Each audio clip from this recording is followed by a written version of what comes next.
وينصرك الله نصرا عزيزا لقد جاءكم رسول من أنفسكم عزيز عليه ما عنتم حريص عليكم بالمؤمنين رؤوف رحيم فإن تولوا فقل حسبي الله لا إله إلا هو عليه توكلت وهو رب العرش العظيم إن الله وملائكته يصلون على النبي يا أيها الذين آمنوا صلوا عليه وسلموا تسليما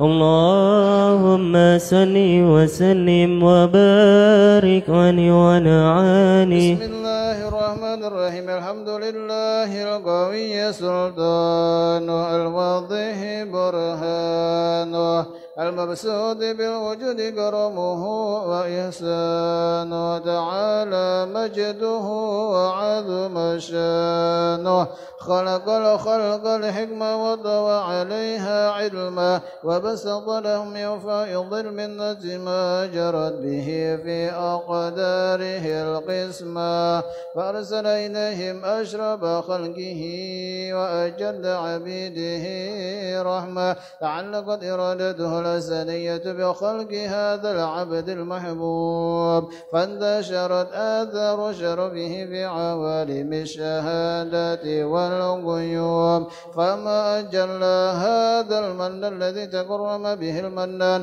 وما أعظم هذا الفضل الذي برز من حضرة الإحسان سورة كاملة ظهرت بهيكل محمود فتعذرت بوجودها أكناف الوجود وترست برد العوالم بطراز التكريم اللهم صل وسلم أشرف الصلاة وتسليم على سيدنا والنبينا محمد الرؤوف الرحيم اللهم صل وسلم وبارك عليه وعلى آله. اللهم صل وسلم وبارك عليه وعلى آله تجلى الحق في عالم قدسه الواسع تجلي انقضى بانتشار فضله في القريب والشاسع فله الحمد الذي لا تنحصر أفراده بتعداد ولا يمل تكراره بكثرة ترداد حيث أبرز من عالم الإمكان صورة هذا الإنسان ليتشرف بوجوده الثقلان وتنتشر أسراره في الأكوان وما من سر اتصل به قلب منيب إلا من سوابغ فضل الله على هذا الحبيب. يا لقلب سروره قد تولى بحبيب عم الأنام نولا. جل من شرف الوجود بنور ومر الكون بهجة وجمالا. قد ترقى بالحسن على مقام وتناهى في مجده وتعالى. لاحظته العيون فيما اجتلته بشرا كاملا يزيح الضلالا. وهو من فوق علم ما قد رأته رفعة في شؤونه وكمالا. فسبحان الذي أبرز من حضرة الامتنان ما يعجز عن وصفه اللسان ويحار في تعقل معانيه الجنان. انتشر منه في عالم البطون والظهور ما ملأ الوجود الخلقي نور. فتبارك الله من إله كريم بشرتنا آياته بالذكر الحكيم ببشارة. لقد جاءكم رسول من أنفسكم عزيز عليه ما عنتم حريص عليكم بالمؤمنين رؤوف رحيم. فمن فاجت هذه البشارة وتلقاها بقلب سليم فقد هدي إلى صراط مستقيم. اللهم صل وسلم أشرف الصلاة وتسليم على سيدنا والنبينا محمد الرؤوف الرحيم. اللهم صل وسلم وبارك عليه وعلى آله. اللهم صل وسلم وبارك عليه وعلى آله.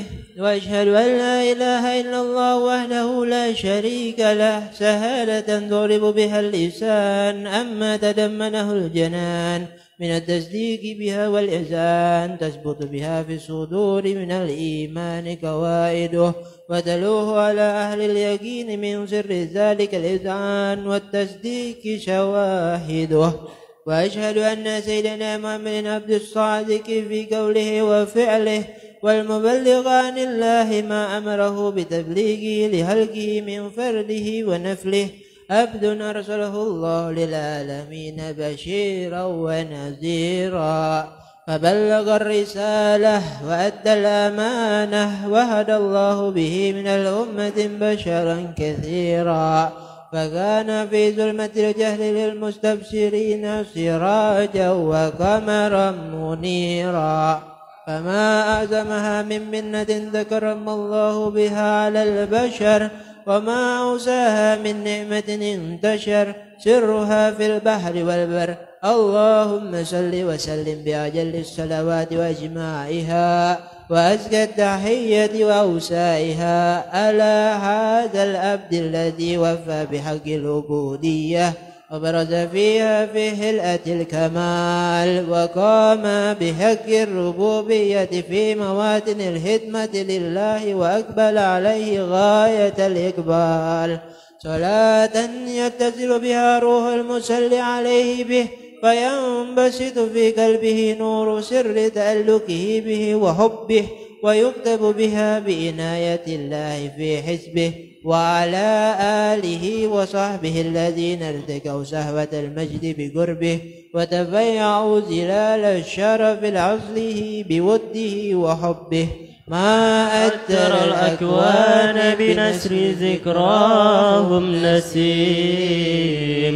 اللهم صل وسلم أشرف الصلاة وتسليم على سيدنا والنبينا محمد الرؤوف الرحيم. اللهم صل وسلم وبارك عليه وعلى آله. اللهم صل وسلم وبارك عليه وعلى آله.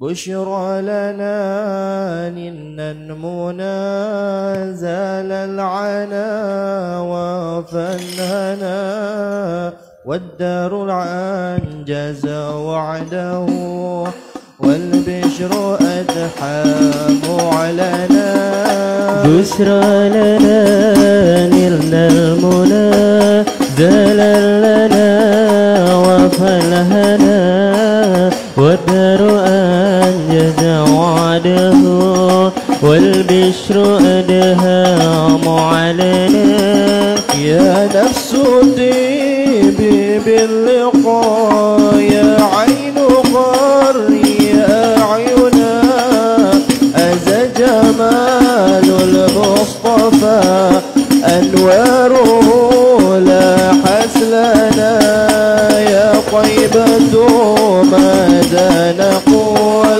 وفيك قد حل الرسول وكلنا نرجو الوصول لمحمد نبينا بشرى لنا نلنا المنى زال لنا وفلهنا والدار أنجز وعده والبشر أدهام علينا يا روضة الهادي الشفيع وصاحبيتي والبقي اكتب لنا نحن الجميع زيارة لحبيبنا حيث الأماني روضها وظل حلو المجتني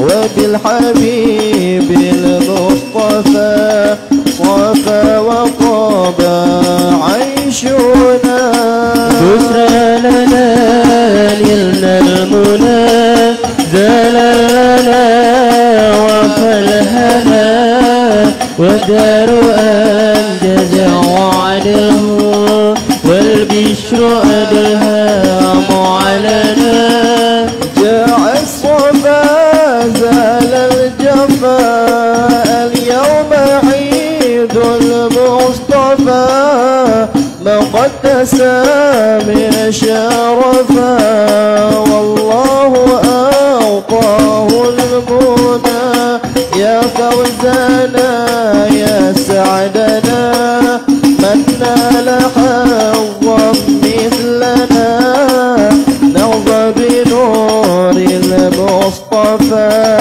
في صبحنا ومسائنا بشرى لنا نلنا المنى زال لنا وفلهنا والدار أنجز وعده والبشر أدهام علينا صلي وسلم يا سلام على النبي ماحي الظلام والعلي والصحب الكرام ما أنشدت بشرى لنا بشرى لنا نلنا المنى زال لنا وفلهنا والدار أنجز وعده والبشر أدهام علينا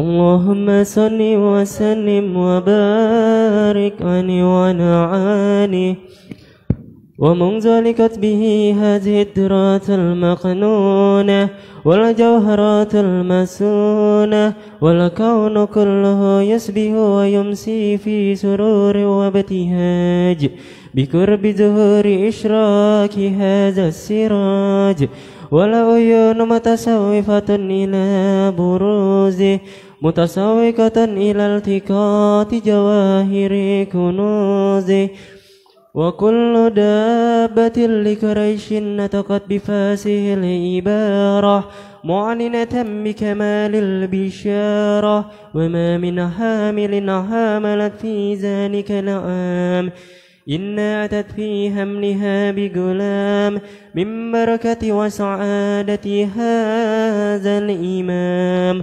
ولم تزل الأرض والسماوات متضمحة بإثر الفراح بملاقاة أشرف البرية وبروزه من عالم الخفاء إلى عالم الظهور بعد تنقله في البطون والزهور. فأظهر الله في الوجود بهجة التكريم وبسط في العالم الكبير مائدة التشريف والتعظيم ببروز هذا البشر الكريم. اللهم صل وسلم أشرف الصلاة وتسليم على سيدنا ونبينا محمد الرؤوف الرحيم. اللهم صل وسلم وبارك عليه وعلى آله. اللهم صل وسلم وبارك عليه وعلى آله.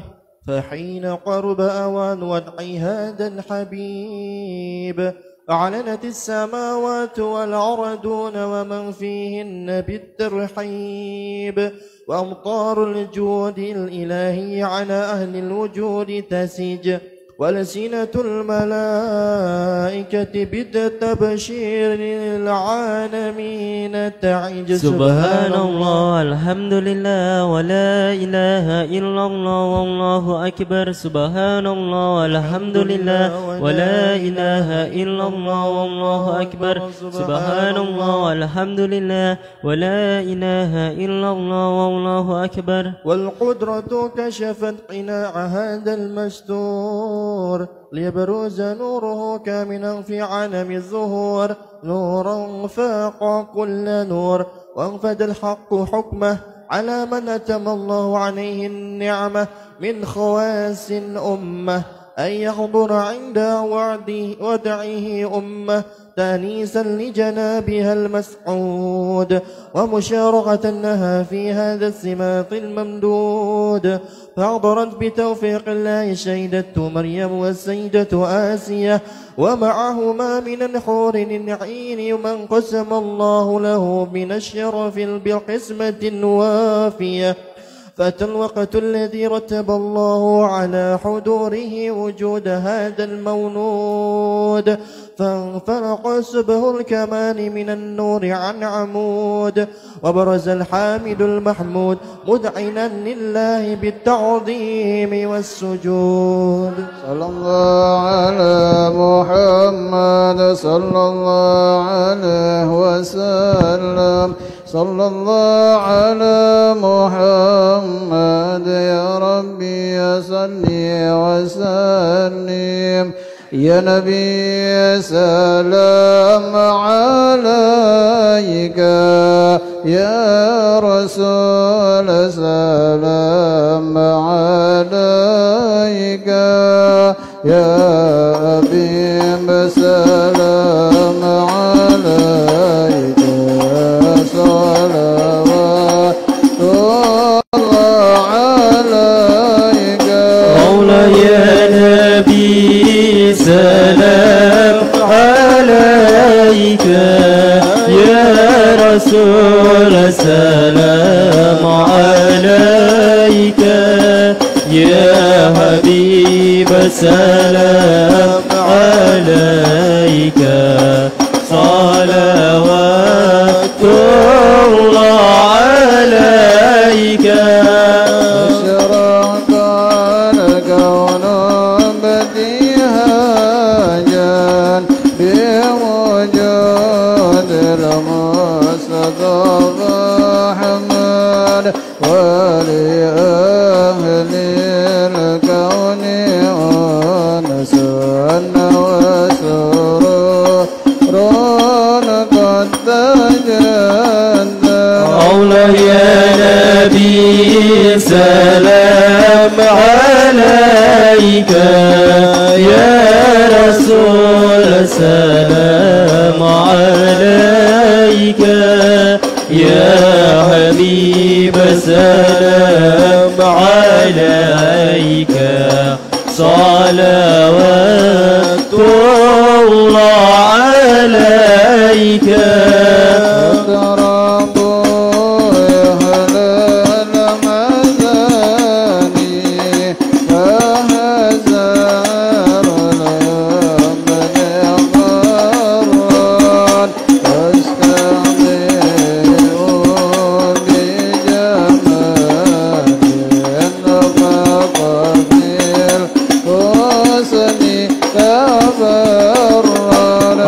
يا نبي سلام عليك يا رسول سلام عليك يا حبيب سلام عليك صلوات الله عليك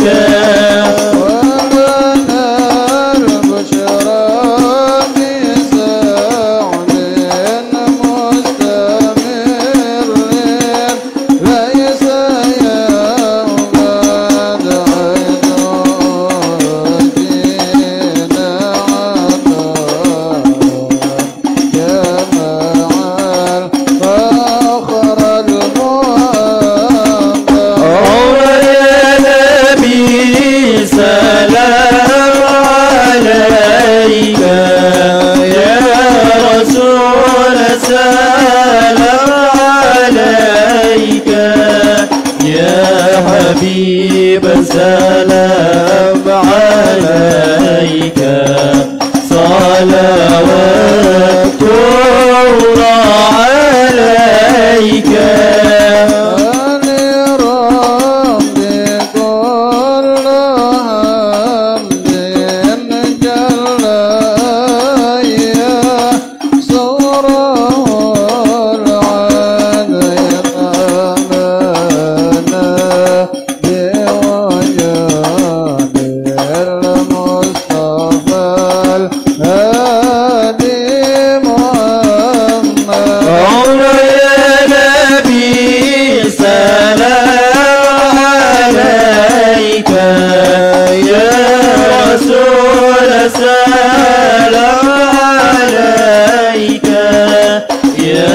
حبيب السلام عليك صلوات الله عليك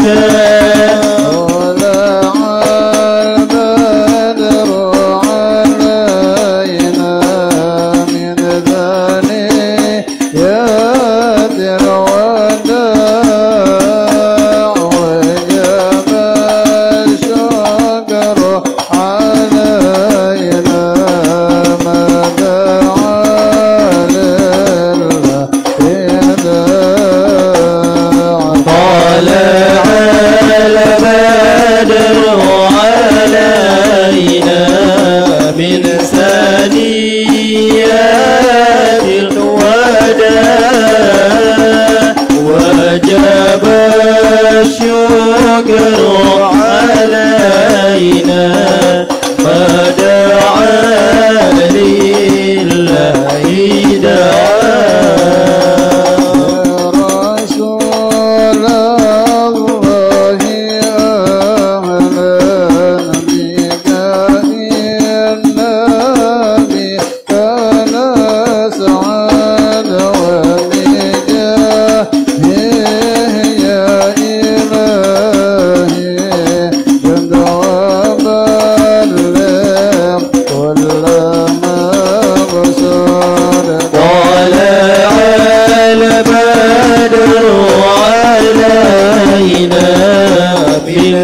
ثنيات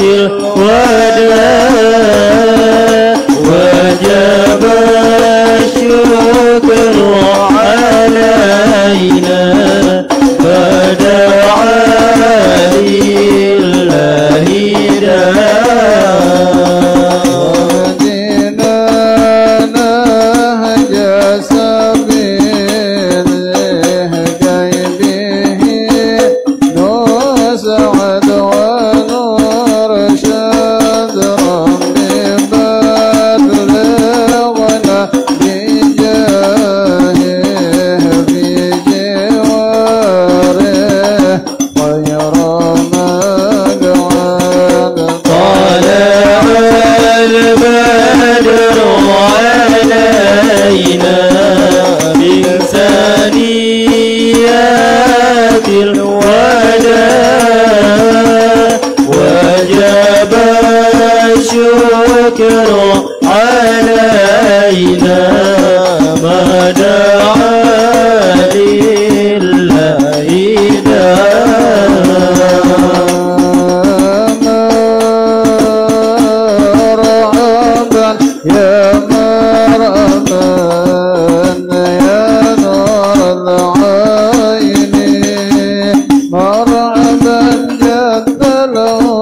نور العين مرحبا جد الحسين مرحبا مرحبا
اللهم صل وسلم وبارك عليه ونعانه ولقد اتصف صلى الله عليه وسلم من محاسن الأعناق بما تلك عن كتاباته بطون الأوراق كان صلى الله عليه وسلم أحسن الناس خلقا وخلقا وأولهم إلى مكارم أهلك السبقة وأوساهم بالمؤمنين هلما ورفقا بر رؤوفا لا يقول ولا يفعل إلا معروفا له الكشل واللفظ المحتوي على المعنى الجاز إذا داه المسكين أجابه إجابة مؤجلة وهو الأب الشفيق الرحيم باليتيم والأرملة وله مآشه التي أهلاكه الهيبة القوية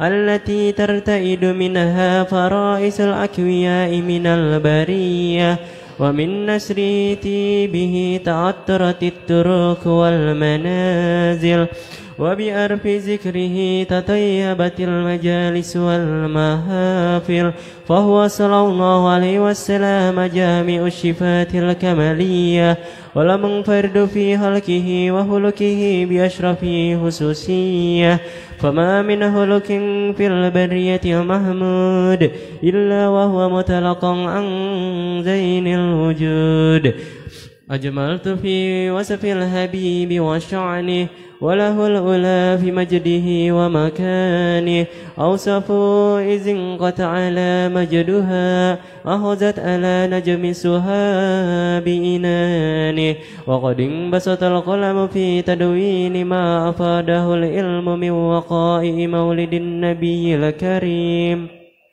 وحكاية ما أكرم الله به هذا العبد المقرب من التكريم والتعظيم والخلق العظيم فأسنى مني أن أمسك أعنة الأقلام في هذا المقام وأقرأ السلام على سيد الأنام السلام عليك أيها النبي ورحمة الله وبركاته السلام عليك أيها النبي ورحمة الله وبركاته السلام عليك أيها النبي ورحمة الله وبركاته وبذلك يحسن الختم كما يحسن التكريم فعليه أفضل الصلاة وتسليم اللهم صل وسلم أشرف صلاة وتسليم على سيدنا ونبينا محمد الرؤوف الرحيم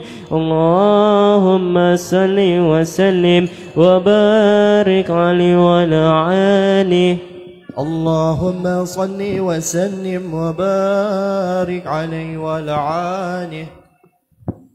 الله الله الله الله الله الله الله الله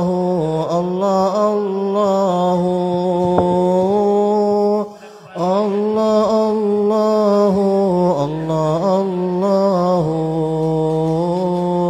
ربي فاجعلنا من الأخيار. الله الله الله الله الله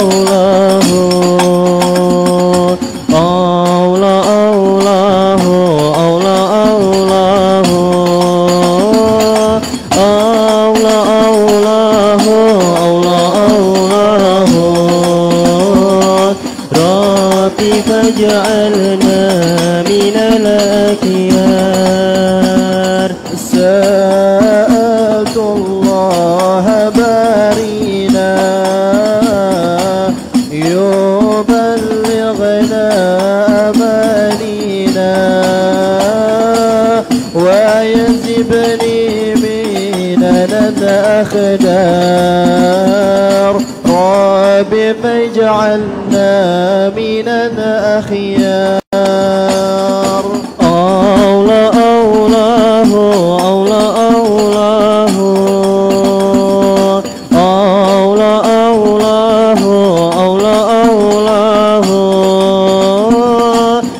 الله الله الله الله ربي فاجعلنا من الأخيار. ويحيينا على التقوى بلا محنة ولا بلوى بجهد مصطفى مختار. ربي فاجعلنا من الأخيار. الله الله الله الله الله الله الله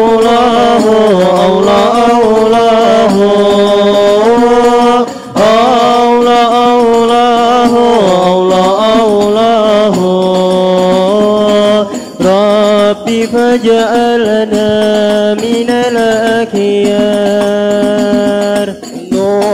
نشاهد حسن من نحواه وتدنو مننا عنواه.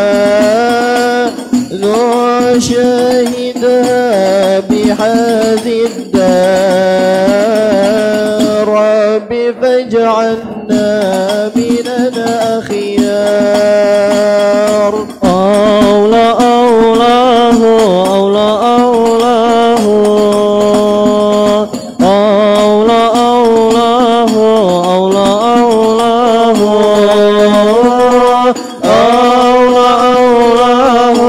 الله الله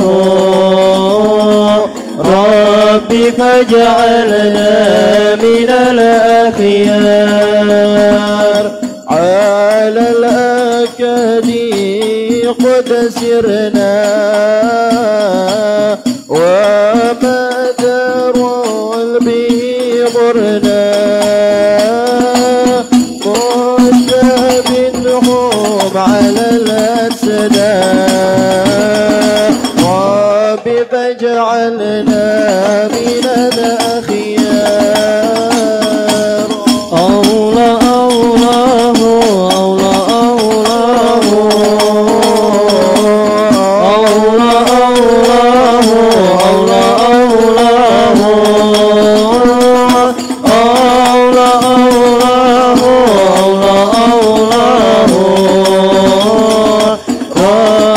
فجعلنا من الأخيار.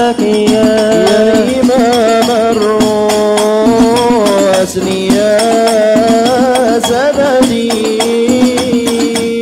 أنت بعد الله معتمدي. نبي دنياي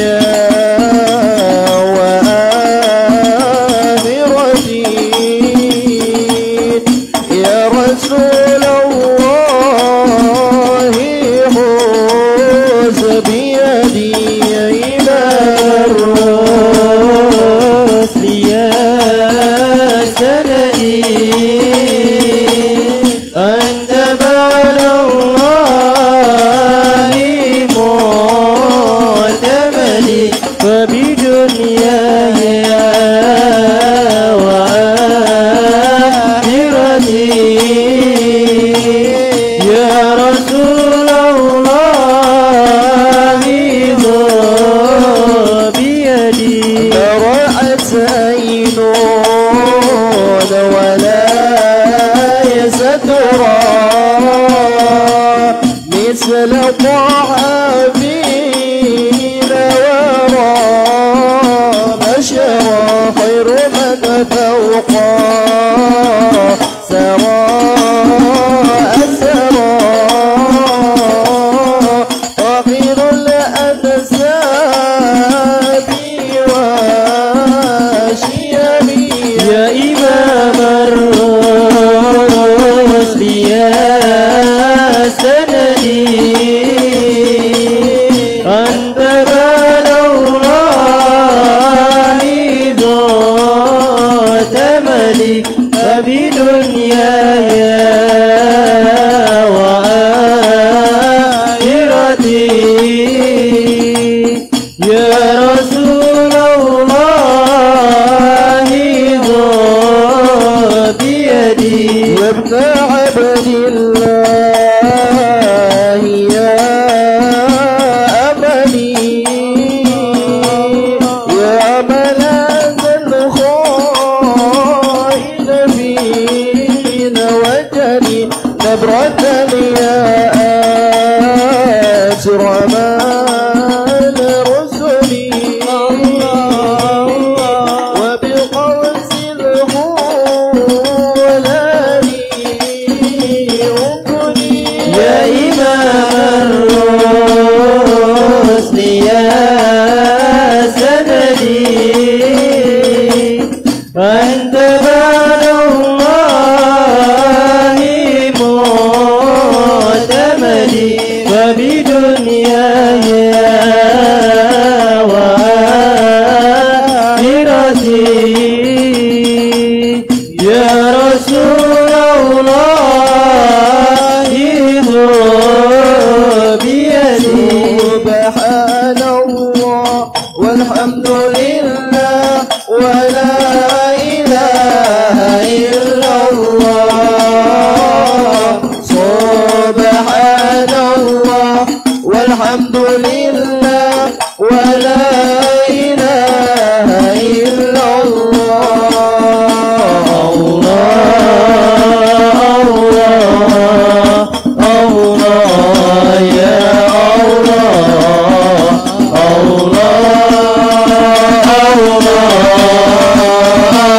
الله يا الله ربي إني يتسبات العالية قائم بنا أريد عاديا الله الله يا الله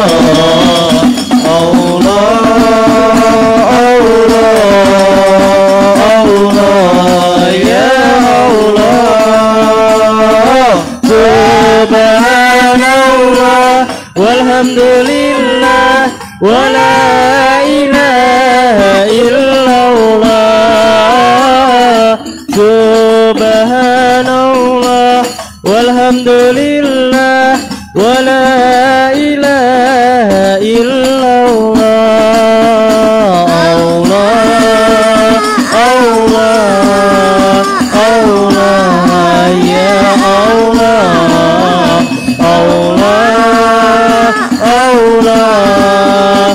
الله يا الله تحت باب الرجا وقفت بذري فأجدني بالقصد قبل المانية الله الله الله يا الله الله الله الله يا الله سبحان الله والحمد لله ولا إله إلا الله سبحان الله والحمد لله ولا إله إلا الله الله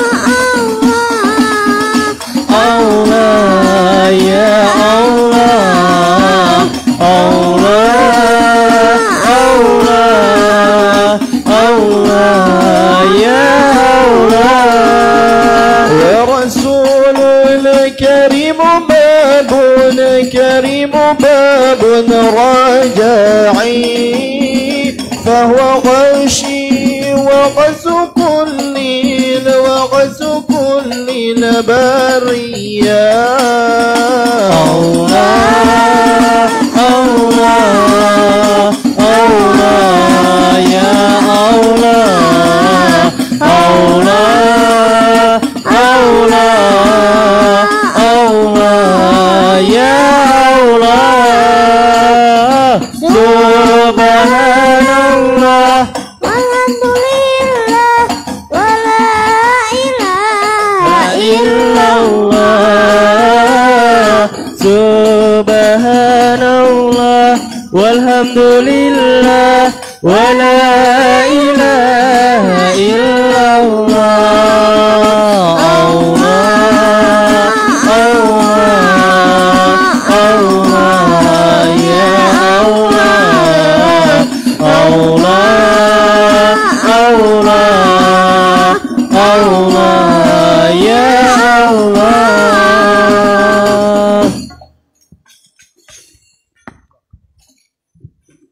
Kita langsung aja ya, tabrukan.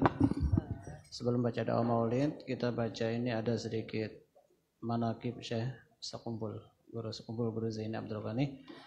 Nggak habis, nggak dibaca semua, cuma tabarukan aja.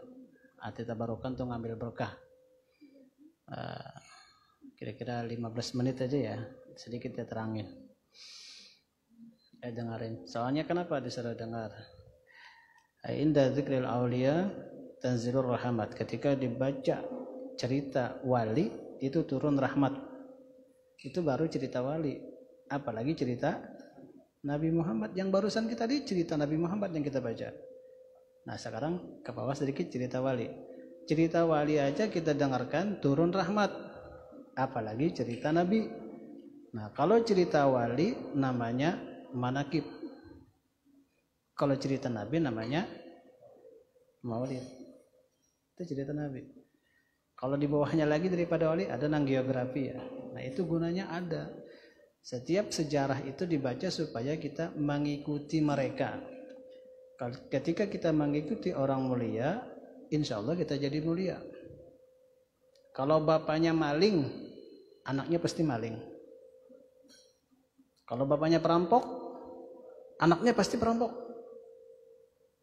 Apabila mengikuti jejaknya. Jejak perampok diikutin, ya jadi perampok. Maling diikutin jejaknya, jadi maling. Ulama besar diikutin jejaknya jadi ulama. Orang mulia diikutin jejaknya jadi mulia. Nah, sekarang kita dengar jejak orang yang mulia supaya kita jadi orang yang mulia. Itu maksudnya. Manaqib itu banyak, justru ada manfaatnya. Ada manaqib Syekh Salman Al-Madani, ada manaqib Syekh Abdul Qadir Jailani. Sekarang kita baca manaqib Syekh Zaini Abdul Ghani. Banyak, Habib Abdullah Al-Idrus, Habib Bakar Al-Adani, ada kitabnya semua. Ada kitab-kitabnya, itu gunanya supaya kita bisa mengikuti jejak mereka yang mulia sehingga kita jadi mulia. Itu maksudnya. Bismillahirrahmanirrahim. Ahmadu man istaqa min ibadihi man syaa bil wilayah. Artinya aku memuji akan Allah Subhanahu wa taala yang telah memilih ia dari segala hambanya akan orang yang dikehendakinya dengan dijadikannya sebagai waliullah. Makna waliullah kekasih Allah. Kekasih Allah. Apabila Allah kasih pada hamba, Allah ngomong di atas langit, "Hai malaikatku, aku kasih kepada hamba si A itu, maka kasihi olehmu." Ahli langit mengasihi semuanya. Nah, ketika ahli langit mengasihi semuanya, "Hai ahli bumi, kasihi," maka dikasihilah orang tersebut. Maka orang itu akan dikasihi ahli bumi. Terbukti orang kasih sama beliau karena itu kekasih Allah. Wa khassasahu bi amri asrarihi wa jazabahu minhu ilaihi bisabiqil inayah. Artinya menentukan ia akan dia untuk membawakan segala rahasianya, dan lagi ia menghampirkan akan dia daripadanya kepadanya dengan sebab pertolongan, dengan sebab terdahulu pertolongannya. Wa ashkuruhu an manna alaina bil iman bima jahat bil anbiya wal awliya min asrarihi rabbaniyah, dan aku bersyukur kepada Allah Subhanahu wa taala bahwa ia mengurniai atas kami dengan mengimani barang yang mendatangkan dengan dia oleh para nabiullah dan segala waliullah daripada segala rahasianya yang bangsa ketuhanan. Wa waffaqana limutaba'ati sunnatihi bil bahiyyati saniyah, artinya dan ia telah menolong kami untuk mengikuti akan jalan semua mereka itu yang terang lagi mulia. Wa sallimu ala man sajadahu malaku wa fi abihi suri, dan aku memohonkan rahmat dan sejahtera atas penghulu kita Nabi Muhammad SAW yang sujud kepada segala malaikat sedangkan ia masih terkandung dalam tulang belakang ayahnya yang zahir yaitu Nabi Adam AS wa ala alihi washabihi wa tabi'i bisabilin nuri, dan atas keluarganya dan sahabatnya dan segala pengikut dan segala yang mengikut mereka pada jalan yang sangat terang. Itu baru mukadimah aja ya. Nah sekarang amma ba'du, kemudian daripada itu maka ini adalah sebagian manakib. Manakib itu riwayat hidup guru sekumpul. Nama beliau adalah Syekh Zaini bin Abdul Ghani radhiyallahu anhu. Mudah-mudahan Allah taala menurunkan rahmat dan mengampuni serta meridai bagi orang yang membacanya dan orang yang hadir mendengarkannya. Itu di antara manfaatnya. Amin ya rabbal alamin. Guru sekumpul, beliau adalah seorang yang sangat alim. Sekumpul itu nama daerah, kampung. Di Martapura itu namanya Kampung Sekumpul. Nah, beliau tinggal di sana. Orang di sana nggak mau nyebut nama langsung Guru Zaini atau Guru IJ, tapi dengan menyebut nama tempatnya Guru Sekumpul. Biasa begitu di sana. Ada guru di dalam kampung masih Martapura, guru dalam pagar. Ada guru Padang. Nah, itu namanya nggak mau nyebut orang, biasa wilayahnya disebut Guru Sekumpul. Padahal namanya Guru Zaini. Jadi orang biasa cara memuliakan seseorang itu dengan nama daerahnya, biasanya begitu. Syekh Yasin Padang, nah, gitu kan gitu. Ada ujungnya itu. Itu namanya sekumpul, disebut dengan guru sekumpul. Sangat alim lagi mengamalkan ilmunya. Seorang arif billah. Arif billah artinya kenal sama Allah. Seorang yang solih, yang tenggelam dalam mencintai Allah dan mencintai Rasul. Beliau sangat mencintai Allah dan sangat mencintai Rasul. Karena mencintai Allah dan Rasul itu hukumnya wajib. Wajib. Kalau kita nggak cinta Allah, kalau kita nggak cinta Rasul, dosa. Dosa. Dan disinilah kita belajar supaya mencintai. Mencintai. Soalnya mencintai itu wajib. Kalau nggak ada rasa cinta, ya berdosa kita. Soalnya mencintai itu wajib. Mencintai itu wajib. La yu'minu ahadukum hatta akuna aba ilaihi min walidi wa waladi wa nasi ajmain. Ya Habib ya. Gitu. Seorang ulama besar yang menghimpun antara ilmu syariah, ilmu zahir maksudnya, ilmu tariqah dan ilmu hakikat, ngumpul tiga-tiganya di diri beliau. Seorang ulama yang dimasyhurkan Allah pada masa dimasyhurkan, terkenal. Itu saya sering ke majlis beliau itu paling sedikit tuh 50.000 orang, paling sedikit. Setiap malam Senin sore Minggu baca kitab, langsung maghrib berjamaah, isya berjamaah, langsung malam Senin maulid yang kita laksanakan itu persis sama, cuma bedanya auranya beda di sini banyak bercanda. Kenapa? Karena anak-anak kan. Di sana nggak ada yang bercanda, sedikit pun nggak ada. Orang yang 50.000 tuh nggak ada bercanda, ngomong aja kagak ada. Karena sering saya di sana. Ini musola lebih besar dari ini nih. Musola yang lebih besar dari ini. Beliau duduk tengah-tengah, depannya ulama semua. Belakang tukang kuku terbang di belakang sini. Enggak ada yang ngobrol. khusyuk semuanya. Kenapa jadi khusyuk mereka? Yang mimpin siapa? Yang mimpinnya siapa? Karena yang mimpin beliau. Jadi auranya itu beda. Itulah diantara karomah beliau itu nggak ada yang ngomong. Itu sekali 50.000 itu dari sini sampai ke Roksimas lebih tuh orangnya, lebih sampai Cideng. Pakai mikrofon, pakai TV juga ada. Tapi nggak ada yang ngobrol. Ngikutin, menyimak, menikmati apa yang dibaca beliau, menikmati. Ya Rabbi sholli ala Muhammad. Aduh, orang langsung larut. Apalagi baca Assalamu alaika zainal anbiya assalamu alaik. Itu telinga kita kayak pecah di sini. Isinya isi selawat semua. Enggak ada yang saya salut itu, enggak ada yang ngobrol, diam aja. Saya biasa di bawah, enggak di depan sini, enggak, tapi enggak ada yang ngomong. Menikmatin semuanya. Itu diantara kehebatan beliau, karena yang mimpin beliau auranya beda. Kalau mimpin saya ya bercanda, karena yang saya mimpin sini beda, karena itu wali. Setiap kalau di majelis itu ada wali, biasanya tenang. Beliau pernah berkata begitu karena dalilnya huwal ladzii anzalas sakinata. Allah yang menurunkan ketenangan. Di majelis wali itu pasti tenang. Pasti tenang. Maka orang menikmati dengan bacaan beliau, menikmati. Enggak ada yang ngomong satu pun, enggak ada yang ngomong. Asik banget. Ini kita mengikuti soalnya situ. Ayahnya bernama Haji Abdul Ghani. Makanya Zaini bin Abdul Ghani. Bin Abdul Manaf, bin Muhammad Seman, bin Muhammad Sa'ad, bin Abdullah, bin Abdul Mufti Khalid, bin Khalifah Hasanuddin, bin Maulana Syekh Muhammad Al-Asad Al-Banjari. Artinya beliau keturunan Syekh Muhammad Al-Asad Al-Banjari, Datuk Kelampayan. Nah, keturunan ke-7. Nah, Datuk Kelampayan itu 100 tahun pas beliau. Itunya masanya Datuk Kelampayan ini 100 tahun pas beliau. Biasanya wali-wali kayak gitu 100 tahun ada lagi. Nah, beliau ini timbul lagi karena sudah 100 tahun. Biasanya nanti 100 tahun ada lagi yang kayak gitu. Kayak gitu. Alhamdulillah kita ketemu lah masa itu. Ibu beliau bernama Hajjah Masliyah binti Haji Mulia bin Muhid radhiyallahu anhum. Beliau dilahirkan pada malam Arba tanggal 27 Muharram 1361 Hijriah bersamaan dengan 11 Februari 1942 Masehi di kampung Tunggul Irang seberang Martapura. Nah, ada di Martapura ada kampung namanya Tunggul Irang. Situ beliau dilahirkan. Di waktu kecil beliau selalu berada di samping kedua orang tuanya dan neneknya. Artinya dari kecil udah di samping orang tuanya dan neneknya. Nenek beliau yang bernama Salbiyah yang memeliharanya dengan penuh kasih sayang namun disiplin dalam pendidikan sehingga di masa kanak-kanak beliau sudah mulai ditanamkan pendidikan ilmu tauhid. Lagi kecil kayak gini udah diajarin tauhid. Umur 5 tahun nanti sini beliau itu belajar baca Quran. Jadi tauhid yang kayak gini udah dimasukin tauhid nih. Ini kayak gini.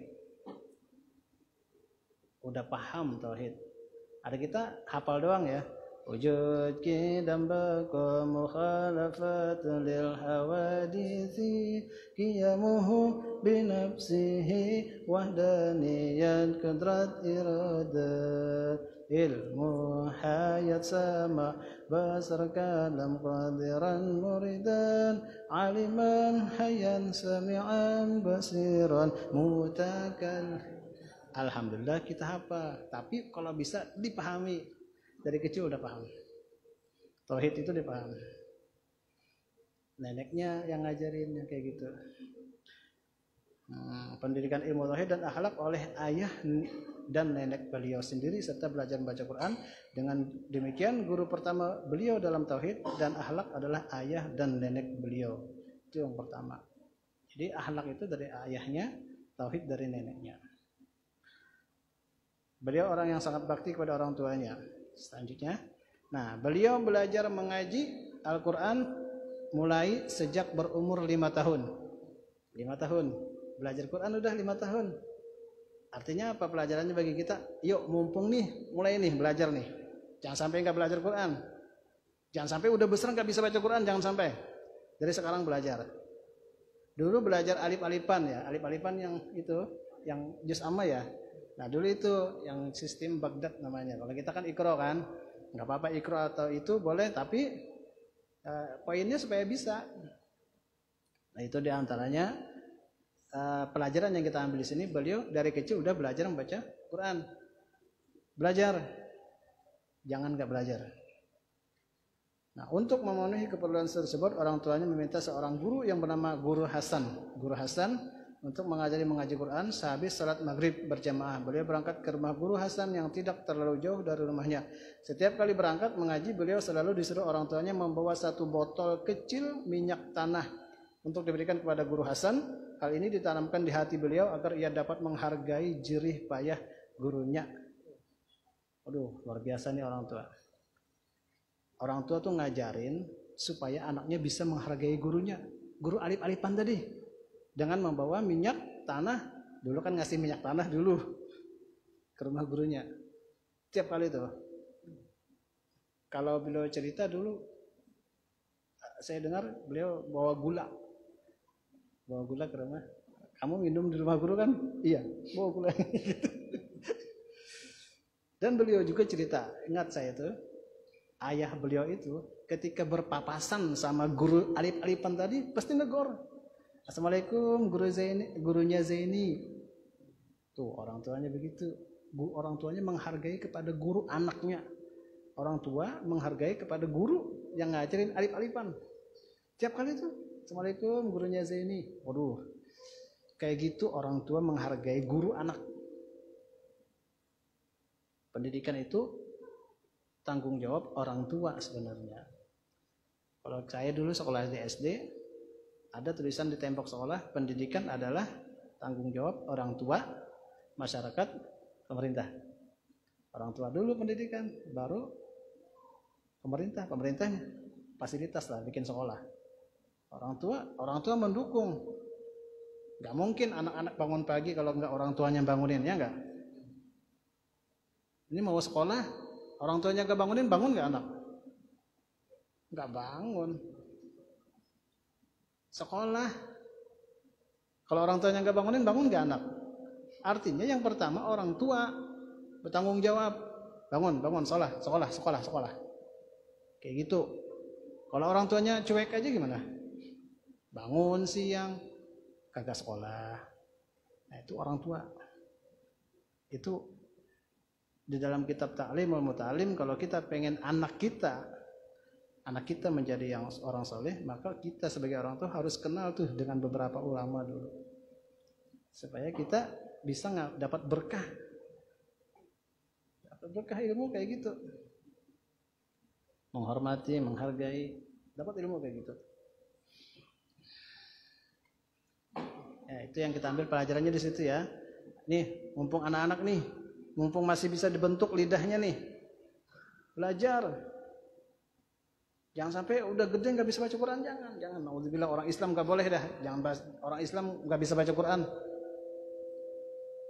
Kita ngakunya kitabmu apa? Al-Quran. Bisa baca nggak bisa.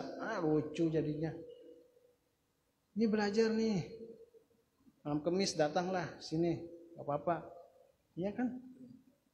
Jangan sampai nggak belajar. Tahu-tahu kita kita ini beriringan dengan waktu nih. Paham nggak? Umur kita tambah jalan terus nih, jalan kita nggak ngisi kesempatan ini. Kita ini tambah tua, tahu nggak? Jangan sampai pas udah gede belum bisa baca Quran, jangan sampai. Usahakan belajar terus. Ya, paham nggak? Paham nggak? Itu usahakan jangan sampai orang Islam nggak bisa baca Quran.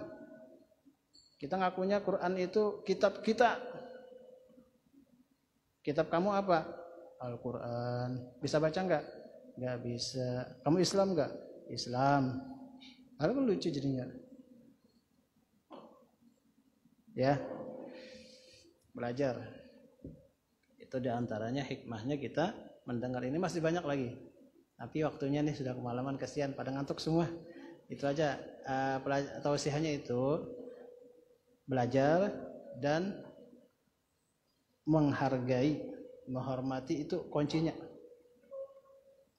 Sedikit lagi tambahannya. Dulu Itu kan di majelis itu nih, di majelis guru sekumpul dulu. Saya kan di situ ya. Itu kalau belajar, selesai belajar, beliau sering ngomong nih, jangan sampai kita datang duduk, selesai pulang. Ilmunya diambil, pulang. Ilmunya diambil, cabut. Nggak ada adab kayak gitu. Nggak mau dapat ilmu gitu. Nggak ada berkah. Ilmu dapat, berkahnya nggak ada. Kalau bisa, datang duduk, belajar, ambil ilmunya, terus apa yang kita sumbangkan di majelis itu? Kita nggak mungkin ngasih guru duit. Banyak beliau duit. Terus apa? Oh, ada karpet belum digulung, gulung. Ini WC-nya kotor, bersihin. Kayak gitu cara kita menyumbangkan apa yang kita berikan di majelis. Contoh di sini aja nih, selesai pengajian, selesai maulid, angkat terbang. Itu bagian daripada khadam. Membantu apa yang kita berikan gitu. Habis ini rapikan. Bener, itu caranya. Itu cara ngaji begitu. Kalau bisa rebutan, di sana rebutan gulung tikar. Oh, cepat-cepatan, rebutan. Rebutan bener, saya sering rebutan. Soalnya apa? Ngasih guru nggak bisa ngasih guru duit kita. Di majelis ya apa yang ada bersihin. Kalau ada karpet yang mau dipasang, pasangin. Selesai, gulung cepat-cepat. Itu rebutan, bener rebutan. Gak nyampe 5 menit, habis tuh. Habis. Soalnya masing-masing kan. Yang duduk di sini gulung sendiri. Yang duduk. Kalau enggak, ada buru-buru orang ambil. Malu kita kalau dibilang, datang, duduk, selesai, pulang. Ilmunya diambil, terus kita nyumbang apa? Enggak ada. Malu kita dibilang begitu. Di mana aja kalau kita belajar, kalau bisa kayak gini kita istilahnya di majelis ya. Jadilah khadam seperti kayak gitu. Rapiin meja-meja ini, rapiin. Jangan malas kita, jangan malas. Habis pengajian Sabtu pagi contohnya tuh ada gelas, cuci kayak pakaiannya, basuh maksudnya. Kayak gitu caranya. Itu berkah, bener berkah. Berkah ilmu di situ. Berkah ilmu di situ.